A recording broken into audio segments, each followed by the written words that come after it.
गावोगावी थेट संवादाची मालिका. आमदार डॉक्टर सुरेशभाऊ खाडे यांच्या बैठकींना उत्स्फूर्त प्रतिसाद. तानंग, टाकळी, ढवळी, म्हैसाळ, सलगरे, एरंडोली आणि सोनी या गावांमध्ये आमदार डॉक्टर सुरेशभाऊ खाडे यांनी सलग दौरा करत लहान मोठ्या बैठका, कोपरा सभा आणि नागरिकांशी थेट संवाद साधला. प्रत्येक गावात स्थानिकांच्या समस्या ऐकून त्यावर तात्काळ नोंद घेण्यात आल्या. या संवादामध्ये शेतकरी, महिला बचत गट, युवक आणि ज्येष्ठ नागरिकांनी आपापले प्रश्न मांडले. पाणी टंचाई, अंतर्गत रस्ते, शाळांची सुविधा, आरोग्य उपकेंद्रे आणि शेतीसाठी आवश्यक सुविधा या मुद्द्यांवर सविस्तर चर्चा झाली. काही ठिकाणी नागरिकांनी सुचवलेल्या उपाययोजनांवर पुढील पाठपुरावा करण्याचे आश्वासन देण्यात आले. आमदार खाडे यांनी विकास कामे ही केवळ कागदावर नसून प्रत्यक्ष अंमलबजावणीत दिसली पाहिजेत यावर भर दिला.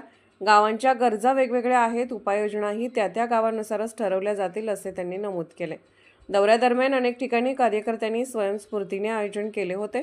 नागरिकांचा सहभाग, प्रश्नांची मांडणी आणि सकारात्मक वातावरणामुळे बैठका परिणामकारक ठरल्या. गावोगावी झालेल्या या संवाद मालिकेमुळे स्थानिक प्रश्नांना प्राधान्य मिळाल्याचा विश्वास नागरिकांनी व्यक्त केला. अर्धराज्य न्यूज चॅनलला लाईक करा, शेअर करा आणि सबस्क्राईब करा.